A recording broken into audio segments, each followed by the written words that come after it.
بسم الله الرحمن الرحيم.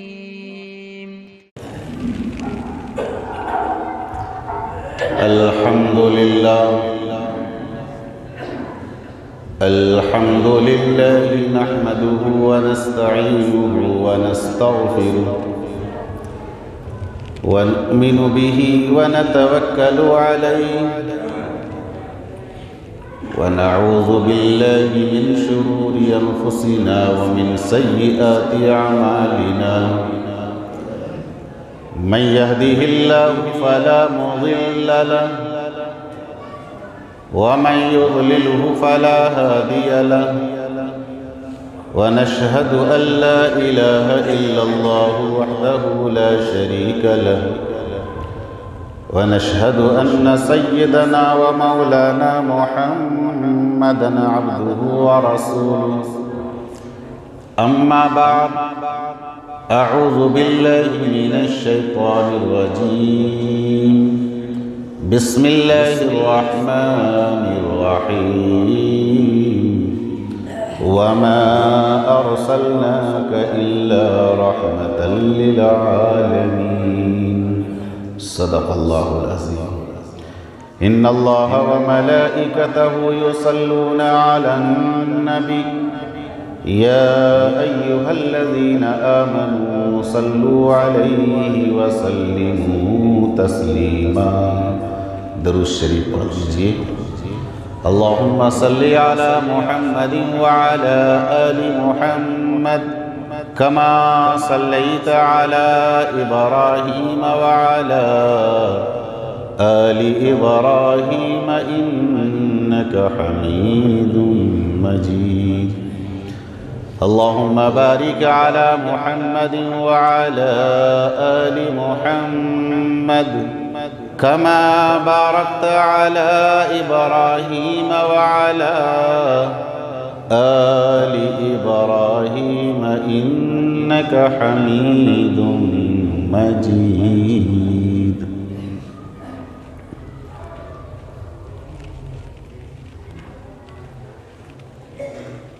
محترم حضرات،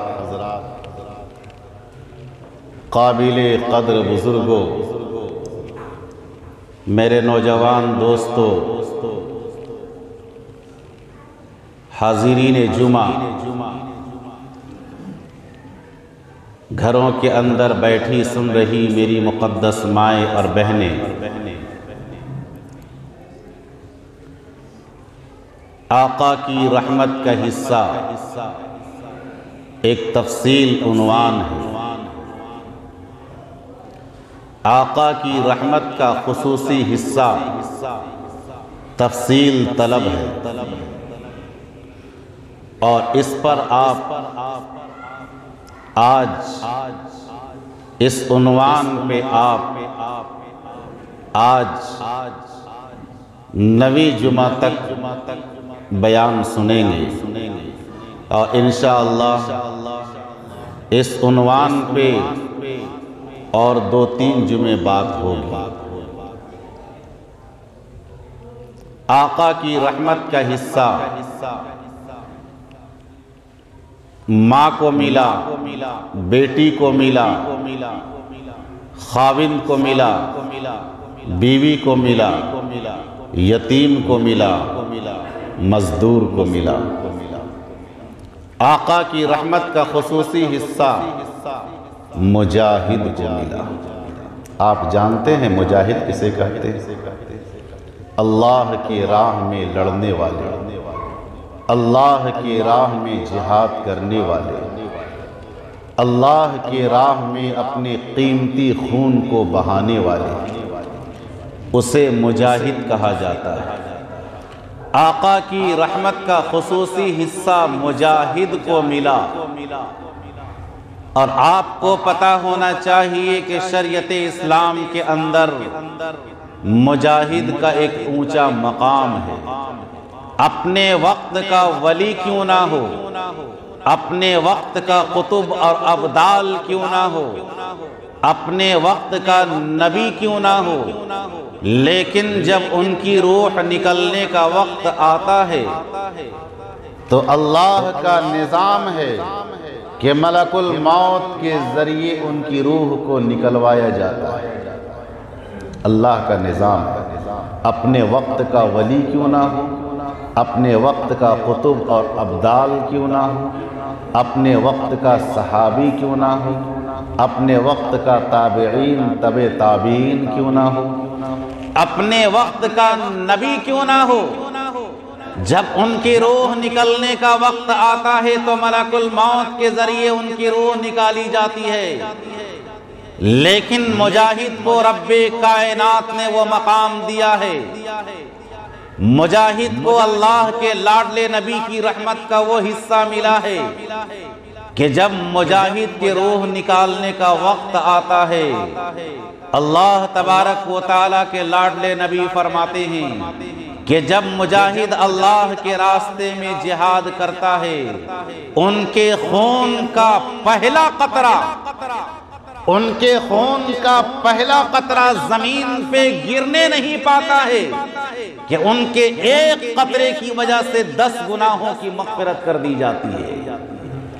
اور آگے نبی پاک علیہ السلام نے ارشاد فرمایا کہ جب کسی مجاہد کی روح نکالنے کا وقت آتا ہے تو ملک الموت کے ذریعے اس کی روح نہیں نکالی جاتی ہے، بلکہ اللہ تبارک و تعالیٰ اپنا ضابطہ بدل دیتے ہیں، تبدیل کر دیتے ہیں، اور رب کائنات خود فرماتے ہیں کہ ذرا کنارے ہٹ جا ملک الموت، یہ بندہ میرے نام پر، یہ بندہ میری راہ میں، یہ بندہ میرے نام پر اپنی جان کو قربان کر رہا ہے، لہذا وقت کا ولی کیوں نہ ہو، وقت کا ابدال کیوں نہ ہو، وقت کا نبی کیوں نہ ہو، ان کے روح نکالنے کا جب وقت آتا ہے تو ملک الموت کے ذریعے روح کو نکالا جاتا ہے۔ لیکن جب مجاہد کے روح نکالنے کا وقت آتا ہے، رب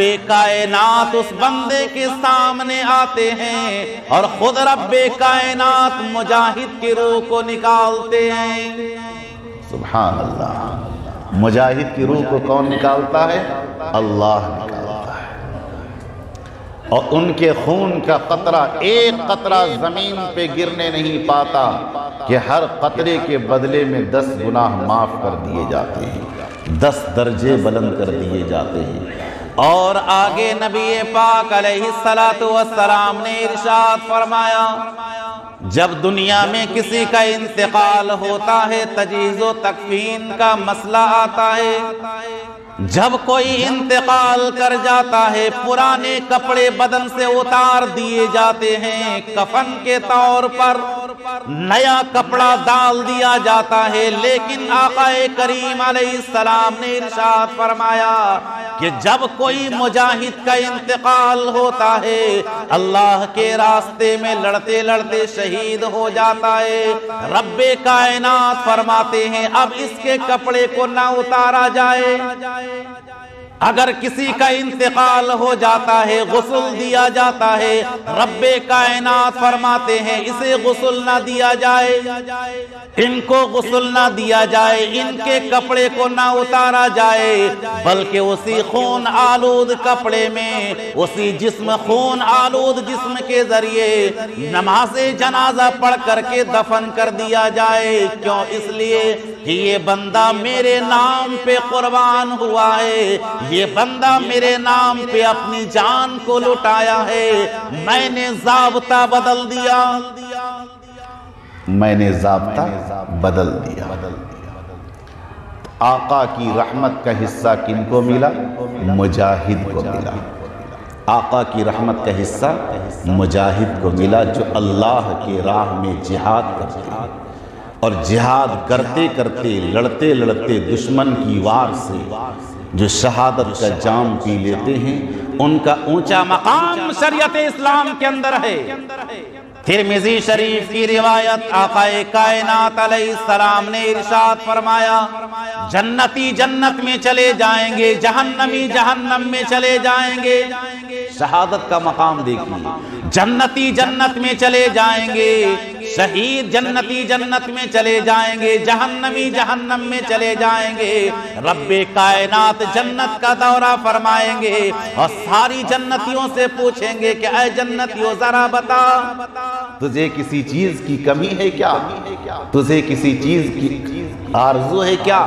وہ سارے جنتی کہیں گے کہ اے میرے پروردگار، مجھے تیری جنت میں کسی چیز کی کمی نہیں ہے، لیکن روایت کے اندر آتا ہے ایک جماعت کھڑی ہو جائے گی، وہ شہیدوں کی جماعت کھڑی ہو جائے گی اور رب کائنات کے دربار میں عرض کرے گی اے میرے رب، اے میرے پروردگار، مجھے تیری جنت میں مزہ نہیں آ رہا ہے، مجھے تیری جنت میں مزہ نہیں آ رہا ہے۔ کون کہے گا؟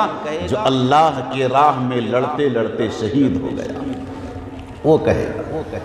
اللہ تبارک و تعالی جاننے کے باوجود پوچھیں گے کہ بتا میرے بندے، تجھے پھر کہاں مزہ آئے گا؟ وہ شہید جنتی کہیں گے اے میرے رب، مجھے دنیا میں بھیج دے، دشمن سے میرا مقابلہ ہو جائے۔ دشمن سے مقابلہ کرتے کرتے دشمن کی جانب سے جو تیر و تلوار کی وار آتی ہے، اس تلوار کی کاٹ میں جو مجھے مزہ آ رہا تھا، تیری جنت میں نہیں آ رہا، تیری جنت میں نہیں آ رہا۔ تو شہادت کا اونچا مقام آپ اس پر عید کے بعد سے لے کر کے 3-4 جمعے تک آپ نے میری زبانی سنا کہ شہادت کا کیا اونچا مقام ہے، مجاہد کا کیا اونچا مقام ہے۔ تو آقا کی رحمت کا حصہ کن کو ملا؟ مجاہد کو ملا۔ اور آگے فرمایا گیا آقا کی رحمت کا حصہ اگر میں تفصیل بیان کروں گا تو لگتا عید پہنچ جائے گا، اسی لیے میں شارٹ کر رہا ہوں، بہت لمبی گفتگو ہے۔ آئیے، آقا کی رحمت کا حصہ تاجر کو ملا۔ یہ تاجر کیا ہوتا ہے؟ تاجر ہم اپنی زبان میں بزنس مین کہہ سکتے ہیں، تجارت کرنے والا، کاروبار کرنے والا۔ اب نبی پاک علیہ السلام نے ارشاد فرمایا التاجر الصدوق الامین، کہ سچا تاجر تجارت کے اندر جھوٹ نہ بولنے والا، تجارت کے اندر سچ بولنے والا اور سچائی کے دامن کو پکڑ کر کے تجارت کرنے والا۔ آقا نے فرمایا کہ کل قیامت کے دن سچا تاجر کا حشر نبیوں کے ساتھ ہوگا۔ سبحان اللہ۔ جو دنیا میں تجارت کر رہا ہے، آقا نے فرمایا اگر کوئی جھوٹ بولتا ہے، اپنی تجارت کے اندر جھوٹ بولتا ہے، اس کی تجارت کے اندر اس کے کاروبار میں برکت اٹھا لی جاتی ہے۔ آج ہر شخص شکایت کرتا ہے کہ میرے کاروبار میں برکت نہیں ہوتی ہے، میری تجارت میں برکت نہیں ہوتی ہے، میں روزانہ 500-1000 کما کر کے آتا ہوں لیکن میرے کاروبار میں برکت نہیں ہوتی ہے۔ آپ کے کاروبار میں برکت کہاں سے ہوگی؟ آپ نے جھوٹ کا سہارا لیا ہے، آپ نے جھوٹ کا سہارا لیا ہے۔ آپ سچ کا سہارا لے۔ قسم خدا کی، رب کائنات کے لاڈلے نبی کا فرمان ہے کہ جو سچ کا سہارا لے کر کے تجارت کرتا ہے، اگر کوئی 500 روپے کما کر کے آتا ہے، رب کائنات اسی 500 میں اس کے سارے گھر کے مسائل کو حل کر دیتے ہیں۔ کہ حلال روزی اور سچائی کے ساتھ اگر کوئی کاروبار کرتا ہے، اللہ کے لاڈلے نبی کا فرمان ہے کہ اس کے کاروبار میں برکت ہوتی ہے، اور جو سچائی کے ساتھ تجارت کرتا ہے کل نبیوں کی جماعت میں وہ کھڑا کیا جائے گا۔ کل جب انبیاء کا صف لگایا جائے گا، اس صف میں وہ تاجر بھی ہوگا، وہ بزنس مین بھی ہوگا جو تجارت کرتا ہے لیکن سچائی کے ساتھ کرتا ہے۔ حضرت عثمان غنی رضی اللہ تعالیٰ عنہ آقا کے داماد ہیں، دوہرے داماد، حضرت آدم علیہ السلام سے لے کر پیارے آقا علیہ السلام تک کسی بھی نبی کی 2 بیٹی ایک مرد کے نکاح میں نہیں آئی ہے۔ یہ تمغہ ملا ہے، یہ امتیاز ملا ہے، یہ مقام ملا ہے داماد رسول حضرت عثمان غنی رضی اللہ تعالیٰ عنہ کو کہ آقا کی 2 بیٹی آپ کے نکاح میں آئی ہے۔ حضرت عثمان غنی کا کیا کام تھا؟ کبھی آپ نے غور کیا وہ کام کیا کرتے تھے؟ وہ تجارت کیا کرتے تھے، بزنس کیا کرتے تھے۔ اتنے بڑے تاجر تھے، اتنے بڑے تاجر تھے کہ ان کے کھجوروں کے بے شمار باغات تھے، اور جب اس دنیا سے پردہ کرنے کا وقت آیا اپنے سارے باغات کو اللہ کی راہ میں وقف کر دیا، سارے باغات کو اللہ کی راہ میں وقف کر دیا، اور ان کے نام کا کرنٹ اکاؤنٹ اب تک مدینہ کے بینک میں چل رہا ہے۔ یہ کیا تھا؟ تجارت کی برکت تھی۔ حضرت عثمان غنی رضی اللہ تعالی عنہ کے نام پر مدینہ منورہ کے بینک میں سیونگ اکاؤنٹ نہیں بلکہ کرنٹ اکاؤنٹ آج بھی ان کے نام پہ چل رہا ہے۔ اور کیوں چل رہا ہے؟ اس لیے کہ رب کائنات نے ان کی تجارت میں اتنا نفع دیا، اتنا نفع دیا کہ آج بھی جو ان کے کھجور کے باغات تھے انہوں نے اللہ کے راہ میں وقف کر دیا، ختم کر دیا، خرچ کر دیا، دے دیا، لٹا دیا۔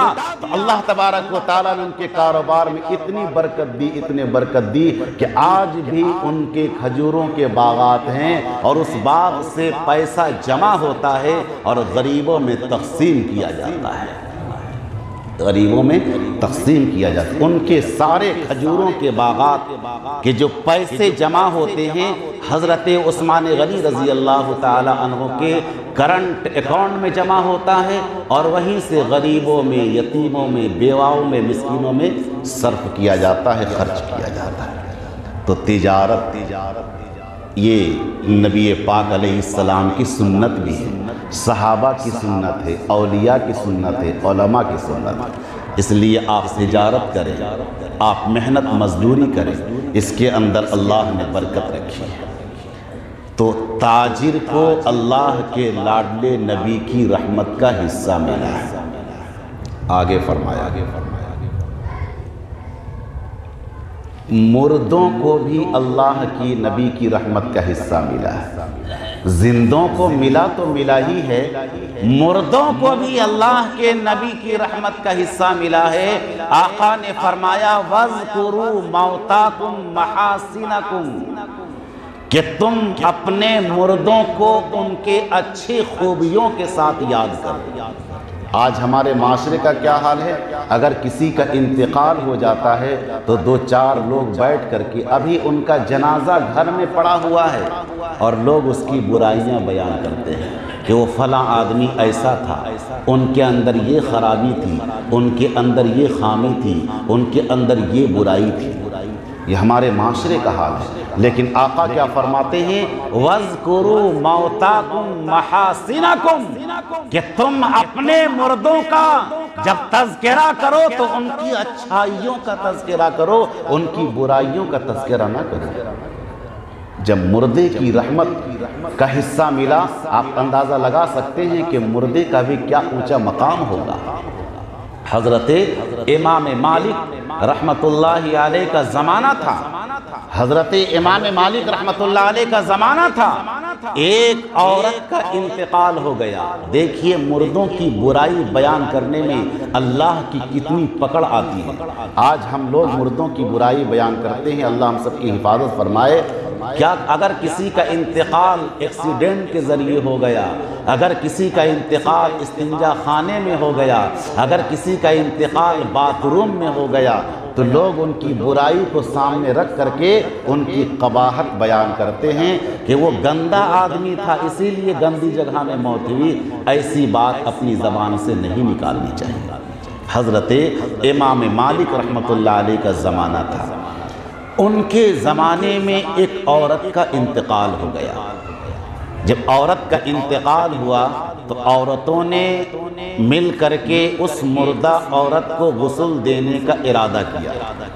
جب عورتیں غسل دینے لگی، امام مالک رحمت اللہ علیہ کا زمانہ تھا، مدینہ منورہ کا یہ واقعہ ہے، جب مردہ عورت کو غسل دیا جانے لگا، اسی غسل دینے کے درمیان ایک عورت نے کیا کہا کہ جو یہ جنازہ غسل دیا جا رہا ہے اس کا نیچر اچھا نہیں تھا۔ کیا کہا؟ اس کا نیچر اچھا نہیں تھا، اس عورت کا تعلق فلاں مرد سے تھا، اشارے میں کہا کہ اس عورت کا تعلق فلاں مرد سے تھا، اتنا کہنا تھا کہ جو عورت غسل دے رہی تھی اور اپنی زبان سے جس عورت نے یہ لفظ نکالا ان کا ہاتھ اس عورت کے ران پر چپک گیا۔ اتنا کہنا تھا کہ جو عورت غسل دے رہی تھی اس کا ہاتھ اس عورت کے ران پہ چپک گیا، اس عورت کے ران پہ چپک گیا۔ جب اس عورت کے ران پہ چپک گیا اب سمجھ میں کچھ نہیں آتا کہ کیا کیا جائے، اب سمجھ میں کچھ نہیں آتا۔